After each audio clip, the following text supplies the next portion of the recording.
Hello, this is a podcast, in a series of podcasts about political risk. My name is Mel Thompson, and today we're going to be discussing the Brexit. Now, this particular disaster that goes under the name of the Brexit is about to meet its biggest challenge.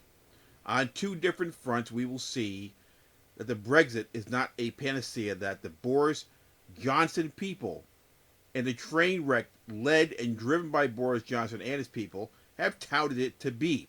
First, we have the EU, which is not giving an inch on the benefits of membership being transferred to Britain if it does, in fact, leave the European Union. This would and has caused financial difficulties for foreign direct investors and companies in travel, imports, exports, and all other financial trade related moves, policies, anything you could possibly imagine between Britain and the EU. When it comes to foreign direct investment, imports, exports, financial transactions, banking, anything, this is going to be a very, very expensive move. And it is also a move that is very, very much uncertain as to how it will come out. We now have a legal challenge to Prime Minister Theresa May's policy of leaving the EU without a debate in Parliament. The legal challenge rests on the question of who or what has the legal authority to formally invoke Article 50 of the EU Treaty, thus triggering an exit from the Union.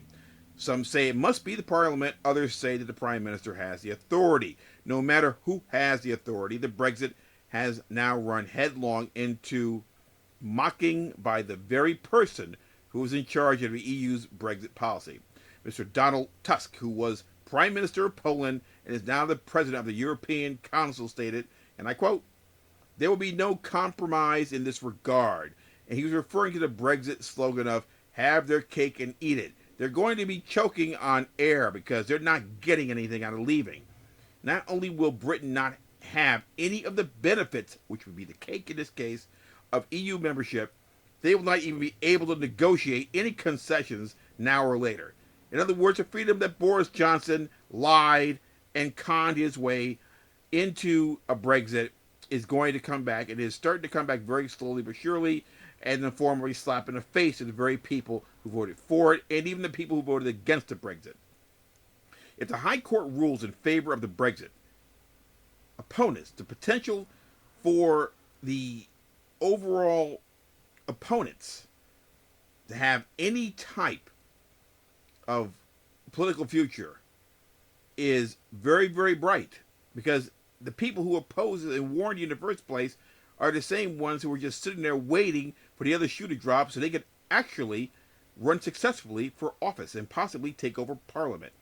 The potential for a deal that could keep Britain in the EU would help the opponents, which I actually think is a good thing for the EU, Britain, and Europe overall. The opponents benefit, that is fine. I have no problem with that. I mean, there are benefits of being on the right side of things.